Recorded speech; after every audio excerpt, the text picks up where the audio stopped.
Добро утро и од мене. Следуваат минутите посветени на женските теми. Вчера пред основното јавно обвинителство повторно се одржа една пресконференција на платформата за родова еднаквост, на која што се обрати Јана Коцевска од организацијата ТИТ Инк, членка на оваа платформа.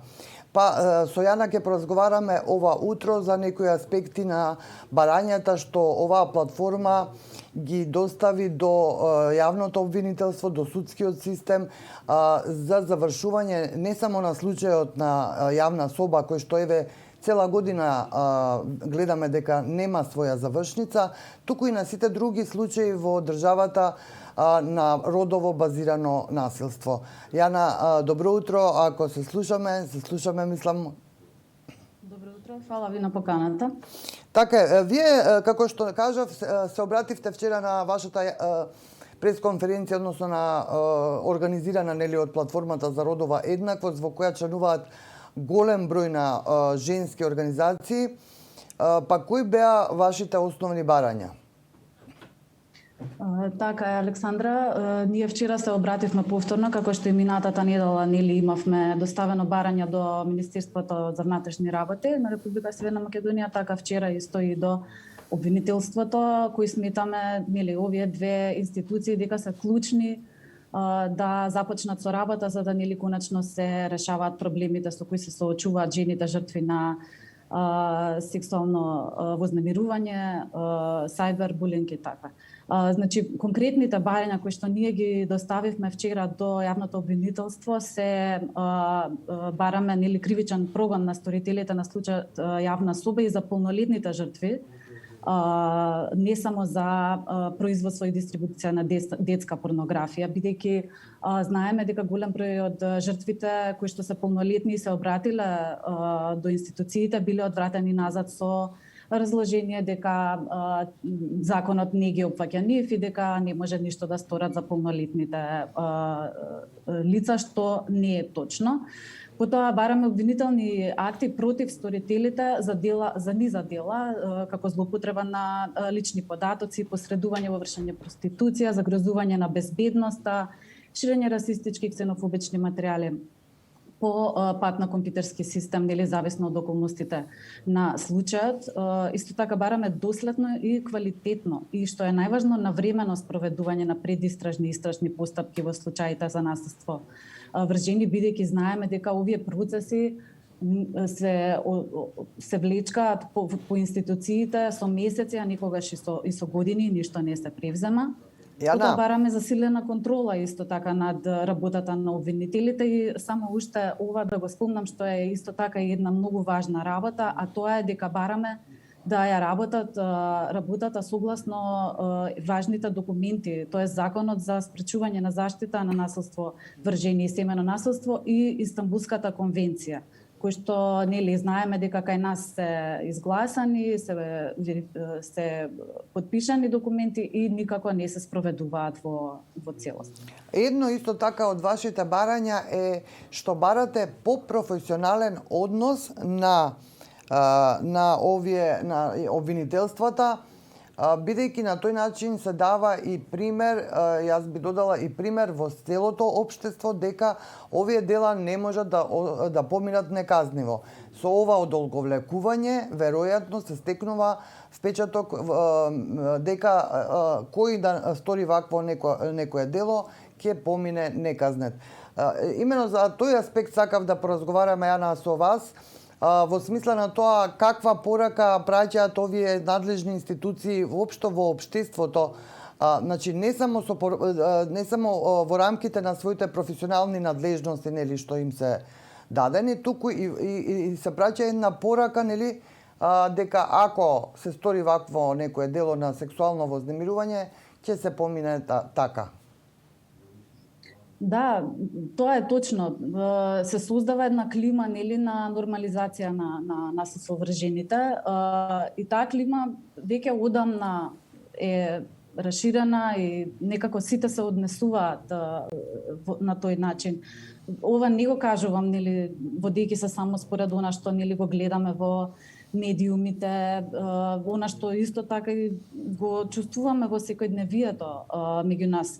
Ова исто така се и факти кои се потврдени со истражувањата на организации кои членуваат во платформата за родова еднаквост, чиј фокус е се родовите политики и родот. Значи насилството исто така се манифестира во секој домен. Еве да речеме почнувајќи од училиштата. Булингот навистина сега па со пандемијата и сајбербулингот е многу позасилен. Потоа работното место на жените каде што многу често се жртви на сексистички напади, омаложувања од нивните авторитети. Потоа исто така многу ниски плати имаат, да речеме, за разлика од своите машки колеги за вршење на истата работа. Тоа своевидно е исто така и насилство, а најзгрозувачка состојба е психичкото и физичкото насилство врз жртвите и семејното насилство, исто така кое што во пандемијата доста се засили.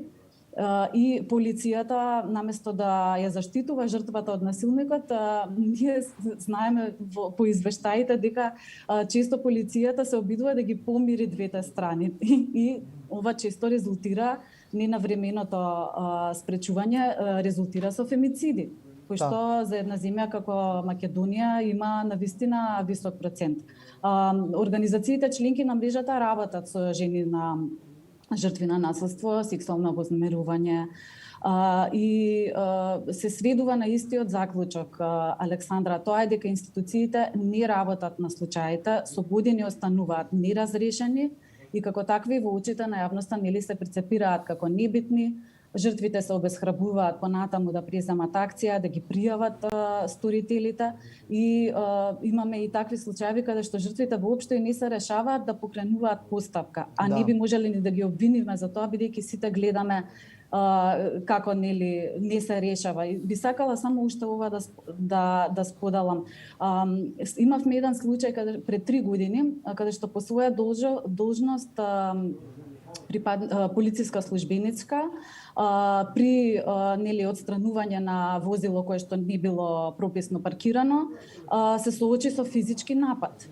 И во случајот таа не беше заштитена ниту од колегите, ниту од институцијата во која што е вработена и дополнително видовме како таа се извинува во јавноста за нејзината реакција. Ова навистина ни покажува, ни демонстрира колку жртвите на насилство не се заштитени од полицијата. Јана, сакам да ве прашам за една работа за која што досега не сме разговарале многу баш во оваа наша рубрика, а тоа се оние женски здруженија кои што всушност се борат против интересите на жените или така наречено анти-джендер движење.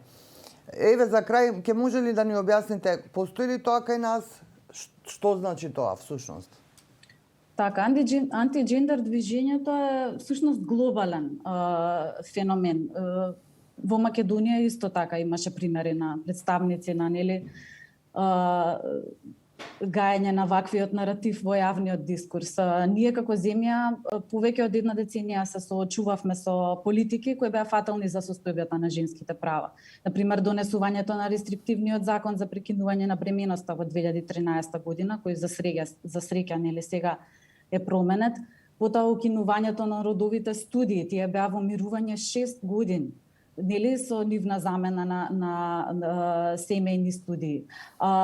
Јавниот простор исто така, Скопје 2014 проектот се гледа отсуството на жените, доколку се тие присутни, тие се представени во улога на мајки, често мајки на нацијата, свештенички, шмизли и така натаму.